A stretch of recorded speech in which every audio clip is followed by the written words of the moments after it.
প্রিয় শিক্ষার্থী, শুভেচ্ছা নিও। গুরুকুল অনলাইন লার্নিং নেটওয়ার্কে তোমাদেরকে স্বাগতম। আমি মিজানুর রহমান, টেক্সটাইল বিভাগের শিক্ষক।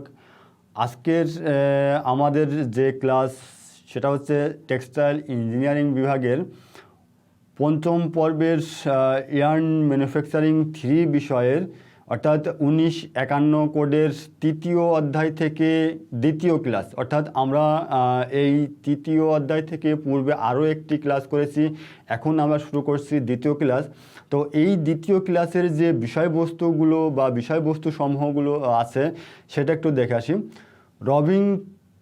রবিংয়ের টুইস্ট নির্ভর করার বিষয়সমূহ, বিভিন্ন কাউন্টের টুইস্ট মাল্টিপ্লায়ার, কাউন্ট পরিবর্তনের জন্য প্রয়োজনীয় বিষয়, অর্থাৎ রবিংয়ের টুইস্ট কি কি বিষয় নির্ভর করে বা কি কি বিষয়ের উপরে বা বিষয়ের দিকে খেয়াল রেখে টুইস্ট প্রদান করতে হবে, বিভিন্ন কাউন্টের বা বিভিন্ন নাম্বারের যে সুতার যে মাল্টিপ্লায়ার আছে সেটা, এবং কাউন্ট পরিবর্তনের জন্য প্রয়োজনীয় বিষয়গুলো কি কি আছে সেই বিষয়গুলো নিয়ে আমরা আলোচনা করব। আজকের এই যে ক্লাসের যে বিষয়গুলো আমরা শিখব সেটা হচ্ছে রবিং টুইস্ট নির্ভর করার বিষয়সমূহ জানতে পারবো, বিভিন্ন কাউন্টের টুইস্ট মাল্টিপ্লায়ার সম্পর্কে জানতে পারবো, কাউন্ট পরিবর্তনের জন্য প্রয়োজনীয় বিষয় সম্পর্কে জানতে পারবো। অর্থাৎ আজকের এই ক্লাসের যে শিখন ফলগুলো আছে সেগুলো আমরা একটু দেখলাম। এবার দেখি পরবর্তীতে আছে রবিং টুইস্ট নির্ভর করার বিষয়সমূহ। অর্থাৎ আমরা যখন রবিংয়ে টুইস্ট বা পাক প্রদান করব, এই পাক প্রদান করতে কোন কোন বিষয়গুলো আমাদেরকে খেয়াল রাখতে হবে এবং কোন কোন বিষয়ের উপরে খেয়াল যদি না রাখি এই বিষয়গুলোর উপরে, সেক্ষেত্রে দেখা যায় যে আমরা যে রবিংগুলো তৈরি করব বা সুতা তৈরির জন্য যে রবিং তৈরি করা হচ্ছে, এই রবিংয়ের মধ্যে বা রবিং নষ্ট হতে পারে। সেক্ষেত্রে আমাদের পরবর্তী স্টেপে কোনো সমস্যা না হয় এদিকে আমাদের খেয়াল রাখা উচিত। যার কারণে এই রবিংয়ের টুইস্ট বা পাক নির্ভর করে কী কী বিষয়ের উপরে সেগুলো একটু দেখে আসি। সাধারণত রবিং টুইস্ট 3টি বিষয়ের উপর নির্ভর করে থাকে। এক হচ্ছে আঁশের দৈর্ঘ্য, 2 রবিং হ্যাঙ্ক, 3 আঁশের সূক্ষ্মতা। অর্থাৎ আঁশের দৈর্ঘ্য এখানে মূল একটা বিষয়। যখন আমরা বিস্তারিত বর্ণনায় যাওয়ার আগে একটু বলে নিই যে সেটা হচ্ছে আঁশের দৈর্ঘ্য। সাধারণত আমরা যখন যে আঁশসমূহ নিয়ে রবিং তৈরি করব বা সুতা তৈরি করতে যাই, অর্থাৎ সুতা তৈরির প্রথম ধাপ থেকে যদি আঁশের মানটা আমাদের চাহিদা মতো না হয়, সেক্ষেত্রে পরবর্তীকালে অর্থাৎ সুতা তৈরির পরেও কিন্তু আমাদেরকে সেই ফল ভোগ করতে হয়। অর্থাৎ আঁশের যে 3টা ভাগে ভাগ হয়, একটু বেশি দৈর্ঘ্যের আঁশ, মধ্যম মানের দৈর্ঘ্যের আঁশ এবং ছোট দৈর্ঘ্যের আঁশ। সাধারণত আমরা জানি যে যখন যে আঁশের দৈর্ঘ্যটা যত ভালো হয় সেই আঁশের দিয়ে সুতা তৈরি করলে পারে সেই সুতার মানটা ভালো হয়, এবং ওই আঁশের যখন আঁশের দৈর্ঘ্য যখন বড় আছে সুতার মান ভালো হবে। অর্থাৎ ওই সুতার যখন আমরা বাজারে সেল করতে যাব সেই সময় কিন্তু সুতার দামটাও বেশি পাবে। অর্থাৎ আমরা সাধারণত চেষ্টা করে থাকি যে মান অনুযায়ী, অর্থাৎ যে আমাদের এই সুতার যে ক্রেতারা আছে বা বায়াররা আছে বিভিন্ন মাধ্যমে যখন আমাদের কাছে আসে, সেই সময় তাদের চাহিদা মতোই আমাদের প্রোডাক্টগুলা দেয়ার। অর্থাৎ আমাদের যে সুতাগুলো আমরা দিব বা সুতাগুলো তৈরি করে তাদের হাত পর্যন্ত পৌঁছায় দেব, এটার জন্য সাধারণত সবসময় এর ক্রেতাগণ ঠিক করে দেন যে ওর কাউন্ট কত হবে, ওই সুতার রেট কেমন আসবে, সুতার মানে ধরনটা বা সুতার মানটা কেমন হবে, এই সমস্ত বিষয় খেয়াল রাখতে হয়। আঁশের যে দৈর্ঘ্য আছে, আঁশের দৈর্ঘ্যের যে মূল বিষয় আছে সেটা একটু দেখে আসি। রবিং টুইস্ট আঁশের দৈর্ঘ্যের উপর নির্ভরশীল। আঁশের দৈর্ঘ্য যত বেশি হবে নির্দিষ্ট কাউন্টের জন্য রবিং টুইস্ট সংখ্যা তত বেশি হবে। অর্থাৎ আমি একটু আগে যেভাবে বললাম যে যখন আমরা আঁশের বড় দৈর্ঘ্যের আঁশ নিব, অর্থাৎ ভালো মানের যখন আঁশ নিব, তখন ওই আঁশের রবিং তৈরি করতে গেলে পারে আমাদেরকে তত বেশি, অর্থাৎ যত বড় আঁশ হবে তত বেশি আমাদেরকে পাক বা টুইস্ট প্রদান করতে হবে। এরপরে আসলো রবিং হ্যাঙ্ক। আমরা সাধারণত হ্যাঙ্ক বলতে বুঝি একটা নির্দিষ্ট দৈর্ঘ্যের নির্দিষ্ট ওজনের মধ্যে রেখে সাধারণত হিসাবটা হয় হ্যাঙ্কের হিসাব। তো রবিং ফ্রেমের ডেলিভারিকৃত রবিং মোটা অথবা পাতলা, অর্থাৎ রবিং হ্যাঙ্কের উপর নির্ভর করে থাকে। রবিং হ্যাঙ্ক যত বেশি হবে টুইস্টের পরিমাণও ততটা বেশি হবে। এখন এই যে রবিং হ্যাঙ্ক, সাধারণত আমরা সুতার ক্ষেত্রে 840 গজে এক হ্যাঙ্ক হয়ে থাকে। এর ক্ষেত্রেও নির্দিষ্ট পরিমাণে যখন আমাদের একটা রবিং তৈরি করতে হয়, এই রবিং তৈরি করতে গেলে পারে ওই রবিংয়ের সাধারণত মান বা ওই রবিংটা কি পরিমাণ দৈর্ঘ্যের হবে এবং ওই দৈর্ঘ্যের যে ওজন আছে সেটার সমন্বয় একটা গুণফলের মাধ্যমে সাধারণত হ্যাঙ্ক হিসেব করে বের করা হয়। অর্থাৎ এখানে বলতে কি, রবিং ফ্রেমের ডেলিভারিকৃত রবিং, অর্থাৎ আমরা সাধারণত জানি যে সিমপ্লেক্স মেশিন বা রবিং ফ্রেম মেশিনের আমরা স্লাইবার সেট করে থাকি এবং এই স্লাইবার থেকে নির্দিষ্ট নিয়মে ডাফটিংয়ের মাধ্যমে টেনে একক দৈর্ঘ্যের ওজন কমিয়ে বা পাগ ডাফট দিয়ে একটা রবিংয়ের পর্যায়ে নিয়ে আসা হয়। অর্থাৎ রবিংয়ের হ্যাঙ্ক যত বেশি হবে ওই রবিংয়ের টুইস্ট অর্থাৎ পাকের পরিমাণটাও তত বেশি হবে। আঁশের সূক্ষ্মতা, রবিং টুইস্ট আঁশের সূক্ষ্মতার উপর নির্ভর করে। আঁশের আঁশসমূহ যত সূক্ষ্ম হবে টুইস্টের সংখ্যা তত কম হবে। অর্থাৎ আমরা সূক্ষ্মতা সাধারণত বলতে আমরা সাধারণত আঁশের মানসমূহকে বুঝে থাকি। অর্থাৎ ভালো মানের যখন আঁশ দেওয়া হচ্ছে, ভালো দৈর্ঘ্যের আঁশ দেওয়া হচ্ছে, তখন কিন্তু ওই রবিংয়ের ক্ষেত্রে তার থেকে কম টুইস্ট বা পাক দিলে হয়। অর্থাৎ আঁশের যে আঁশগুলো আমরা ব্যবহার করছি, এই আঁশের সূক্ষ্মতার উপরেও সাধারণত টুইস্টের মান নির্ভর করে থাকে। অর্থাৎ আঁশের সূক্ষ্মতা মান যখন বেশি হবে বা ভালো হবে, তখন আমাদের পাকের পরিমাণ বা টুইস্টের পরিমাণটাও কমে যাবে। বিভিন্ন কাউন্টের জন্য সুতার মাল্টিপ্লায়ার, সাধারণত আমরা জানি যে সুতার কাউন্ট অর্থাৎ একটু মোটা মানের কাপড় তৈরি করতে গেলে কত কাউন্টের সুতা ব্যবহার হয়, তারপরে তার থেকে মধ্যম মানের অর্থাৎ বেশি মোটা না বেশি পাতলা না, এই কাপড় তৈরি করতে গেলে পারে কোন কাউন্টের সুতা ব্যবহার করা হয়। এবং অনেক সময় আমরা সাধারণত যে টি শার্ট বা স্যান্ডো গেঞ্জি বা পাতলা যে গেঞ্জিগুলো বা টি শার্টগুলো আমরা ব্যবহার করতে, এগুলো কিন্তু সাধারণত এই মোটা চিকনটা নির্ভর করে যে আমরা যে কাপড় তৈরি করছি, এই কাপড়ের তৈরি করতে যে সুতাটা আমরা ব্যবহার করছি সেই সুতার কাউন্ট বা নাম্বারের উপরে। এখন আমরা রবিংয়ের ক্ষেত্রেও ঠিক একইভাবে যখন আমরা রবিং তৈরি করব, তার একটা কাউন্ট আছে। ওই নির্দিষ্ট রবিং কাউন্ট থেকে আবার সুতা তৈরির সময় একটা নির্দিষ্ট কাউন্টের সুতা তৈরি হয়। আমরা সাধারণত দেখে থাকি সর্বনিম্ন 20 কাউন্ট পর্যন্ত সুতা বাজারে বিক্রি হয় এবং এর থেকে প্রয়োজন অনুযায়ী বা একজন ক্রেতার চাহিদা অনুযায়ী সাধারণত সুতার কাউন্ট তৈরি করা হয়ে থাকে। তো এখন এই যে কাউন্টগুলো আছে, এই কাউন্টগুলো কি 20 count, 30 count, 40 count, 60 count, 80 count, 100 count. অর্থাৎ আমরা একটা হিসাব সবসময় মনে রাখবো যে একটা সুতার কোনো কাউন্ট বা নাম্বার যত কম হয় ওই সুতাটা দেখতে বা হাতে তত মোটা দেখায় বা মোটা হয়।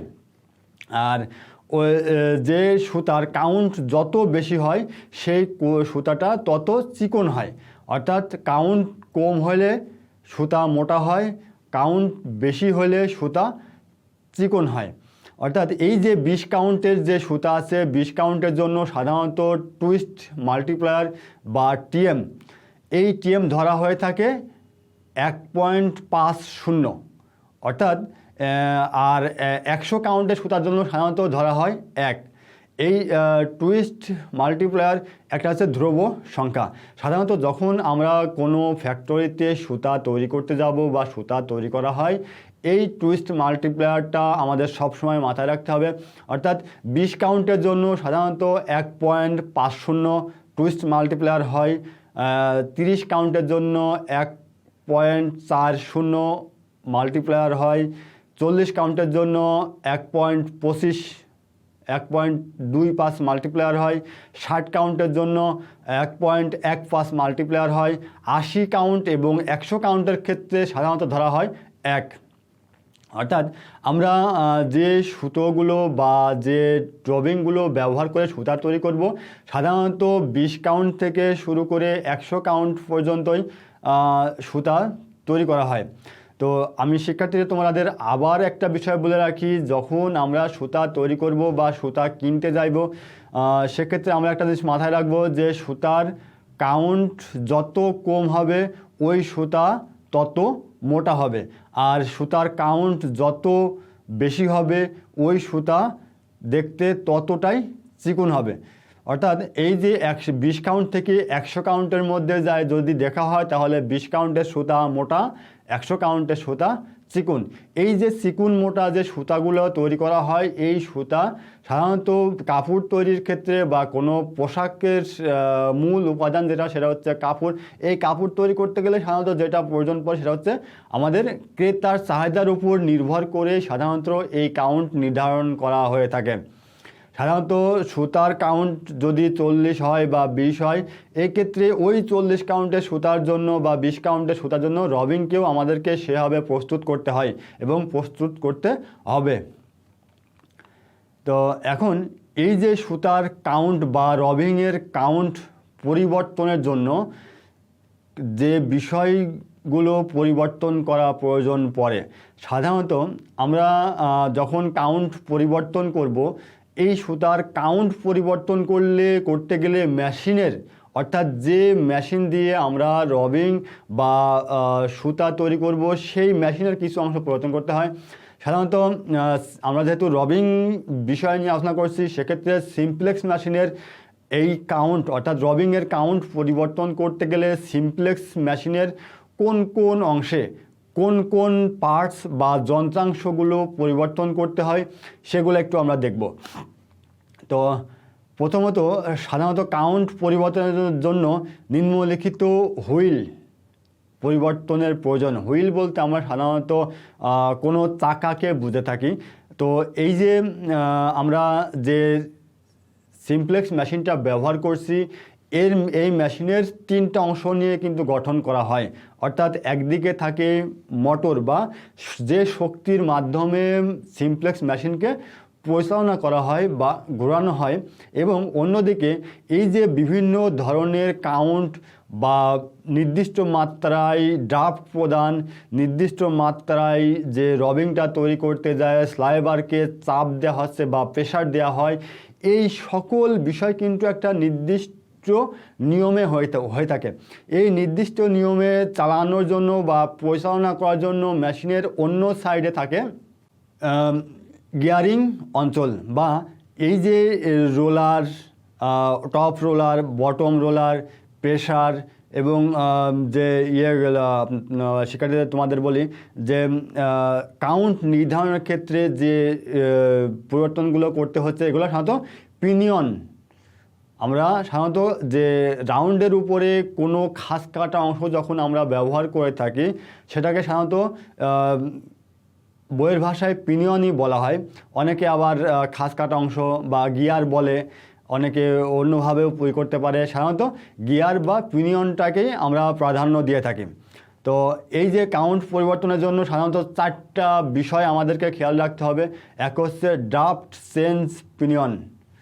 ড্রাফট চেঞ্জ পিনিয়ন অর্থাৎ এই ড্রাফট চেঞ্জ পিনিয়নটা হচ্ছে যখন আমরা মেশিনে স্লাইবারটা সেট করি, এই স্লাইবার সেট করে মেশিন স্লাইবার সমূহকে একটা সিস্টেমের মাধ্যমে বা নিয়মের মাধ্যমে ড্রাফটিং জোনে প্রবেশ করানো হয়। অর্থাৎ স্লাইবারটা থাকে অনেক মোটা এবং অনেক আঁশ দিয়ে স্লাইবারটা তৈরি করা হয়। এই স্লাইবারকে একটা নির্দিষ্ট নিয়মের টেনে দৈর্ঘ্যে লম্বা করে এবং একক ওজনে নিয়ে আসার জন্য বা ওজন কমিয়ে একক ওজনে নিয়ে আসার জন্য ড্রাফট দেওয়া হয়। এই যে ড্রাফট যে দেয়া হচ্ছে, এই ড্রাফট দেওয়ার জন্য যে পিনিয়নগুলো ব্যবহার আমরা করব, এই পিনিয়ন পরিবর্তন করেই সাধারণত কাউন্ট পরিবর্তন করা হয়। এরপরে আসলো কি টুইস্ট চেঞ্জ পিনিয়ন। অর্থাৎ ড্রাফট দেয়া এক জিনিস আর টুইস্ট বা পাক দেয়া অন্য জিনিস। অর্থাৎ এই যে টুইস্ট দেওয়ার জন্য বা ওই যে রবিংটা আমরা তৈরি করব, এই রবিং তৈরি করতে যায় কি পরিমাণে পাক দিব বা একটি আঁশকে অন্য একটি আঁশের সাথে আটকায় রাখার জন্য যে পরিমাণ পাক দিব, সেই পাক দেওয়ার জন্য টুইস্ট পিনিয়ন বা টুইস্ট গিয়ারকে পরিবর্তন করার প্রয়োজন পড়ে। লিফটার চেঞ্জ পিনিয়ন। লিফটার বলতে এখানে বুঝি যখন আমরা যে ববিনকে আমরা ব্যবহার করে থাকি রবিংকে জড়ানোর জন্য, এই ববিনের গায়ে যখন রবিংটা জড়ানো হয়, এই একটা নির্দিষ্ট, সাধারণত আমরা জানি যে রবিংয়ের জন্য যে ববিনগুলো ব্যবহার করা হয় এটা 12 ইঞ্চি পর্যন্ত বা তার থেকে কিছু বেশি পরিমাণে দৈর্ঘ্যে লম্বা হয় এবং মিনিমাম 10 ইঞ্চি জায়গা পর্যন্ত রবিং জড়ানো হয়। এই যে 10 ইঞ্চি জায়গায় বা কলার সাধারণত মোসা আকৃতি বলে থাকি, অর্থাৎ এই মোসা আকৃতি ববিনের সাথে মোসা আকৃতির রবিং জড়ানোর জন্য এই ফ্লায়ার এবং ববিনের সমন্বয়ভাবে কাজ করে। এই যে ববিনের উপরের দিকে এবং নিচের দিকে একটি নির্দিষ্ট নিয়মের মাধ্যমে রবিং জড়ানোর জন্যই লিফটার লাগানো হয় এবং এই লিফটারের মাধ্যমে সাধারণত উপর নিচে সম পরিমাণে রবিংগুলো জড়ানো হয়। এই লিফটার কাউন্ট পরিবর্তনের ক্ষেত্রে ড্রাফট এবং টুইস্ট এর পিনিয়ন পরিবর্তনের মতোই লিফটারও পরিবর্তন করার প্রয়োজন পড়ে। এরপরে আসলো কি র্যাচেট হুইল। অর্থাৎ যখন আমরা আসামকে জড়ায়ে পরবর্তী স্টেপে নিয়ে যাওয়ার জন্য যে কাজগুলো করে থাকি, প্রত্যেকটা ক্ষেত্রে কোনো না কোনোভাবেই পরিবর্তনের প্রয়োজন আসে। এখন এই যে সিমফ্লেক্স মেশিনের পরবর্তী যে স্টেপ আসছে, সিমফ্লেক্স মেশিনে কাউন্ট পরিবর্তন করার প্রয়োজন হলে শুধুমাত্র চেঞ্জ পিনিয়ন সমূহ পরিবর্তন করলেই হবে না, পাশাপাশি আঁশের গুণাগুণ বিবেচনা করে সেটিংয়ে পরিবর্তন করা প্রয়োজন। একই স্লাইবার হলে কাউন্টের সাথে সাথে ড্রাফটিং জোনের ড্রাফট পরিবর্তন করা প্রয়োজনে প্রেসারও পরিবর্তন করতে হবে। অর্থাৎ আমরা এই যে বিভিন্ন যে পিনিয়নগুলা বা গিয়ারগুলা বা হুইলগুলা যখন পরিবর্তন করলাম, এরপরেও আমরা তো যে কী পরিমাণ পাক হবে, কী পরিমাণ ড্রাফট হবে, পিনিয়ন চেঞ্জ করে এই বিষয়টা নিয়ন্ত্রণ করতে পারলাম। কিন্তু যখন স্লাইবার থেকে যখন আমরা রবিং তৈরি করব, এই রবিং তৈরি করার মূল অংশ হচ্ছে ড্রাফটিং জোন। অর্থাৎ আমরা ড্রাফটিং জোনে সবসময় আমরা জেনে থাকি বা দেখে থাকি যে 3 জোড়া রোলার ব্যবহার করা হয়। একটাতে রাবার বা কাপড়ের সিনথেটিক জাতীয় কাপড় দিয়ে কভার করা থাকে এবং অন্যটা সাধারণত স্টিল দিয়ে তৈরি করা হয়ে থাকে। তো এই যে 3 জোড়া যে রোলারগুলো ব্যবহার করা হয়, এই রোলারে নির্দিষ্ট পরিমাণে স্লাইবার থেকে রবিং তৈরি করে চাপ দেওয়া হয়, টান দেওয়া হয় এবং এই যে টান যখন দেওয়া হয়, সাধারণত এই স্লাইবার সমূহ পিছন থেকে সামনের দিকে অগ্রসর হয় এবং পাক দেওয়ার ফলে এবং টান দেওয়ার ফলে। অর্থাৎ আমি কি পরিমাণে পাক দিব বা কি পরিমাণে টান দিব বা কি পরিমাণে চাপ দিব বা প্রেসার দিব, এটা নিয়ন্ত্রণ করার জন্য ড্রাফটিং জোনে চেঞ্জ করার প্রয়োজন পড়ে। অর্থাৎ drafting change pinion, twist change pinion, এগুলার সাথে সাথে মেশিনের চাপটাও আমাদেরকে খেয়াল রাখতে হবে। আজকের ক্লাসের মূল্যায়ন, অর্থাৎ আমরা এই যে ক্লাসটা করলাম, এই ক্লাসের মধ্যে কি শিখলাম। রবিং তৈরি করতে গেলে এর যে টুইস্ট বা পাক দেয়া হচ্ছে, এই পাকগুলো কোন বিষয় সমূহ বা কোন জিনিসের উপরে নির্ভর করে ঠিক করা হয় সেটা আমরা দেখলাম। বিভিন্ন কাউন্টের টুইস্ট মাল্টিপ্লেয়ার সম্পর্কে জানলাম। কাউন্ট পরিবর্তনের জন্য কোন বিষয়ের বা প্রয়োজনীয় বিষয় কি বা কি পরিবর্তন করতে হয় সেগুলো সম্পর্কে জানলাম। তো আশা করি তোমাদেরকে এই ক্লাসে তোমাদের অনেক উপকারে আসবে।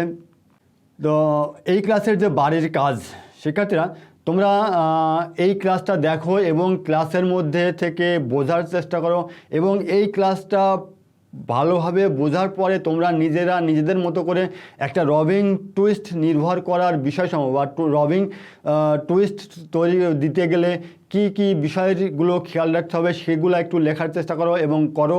বিভিন্ন কাউন্টের টুইস্ট মাল্টিপ্লায়ারের টা নিজে লেখো, অর্থাৎ 20 কাউন্ট কত এবং 100 কাউন্ট কত, বা অনেক সময় দেখা যায় যে পরীক্ষার প্রশ্নে কাউন্টটা উল্টা পাল্টা দেওয়া থাকে, পরেরটা আগে আগেরটা পরে, এভাবে দিয়ে সাধারণত পরীক্ষার সময় আসে।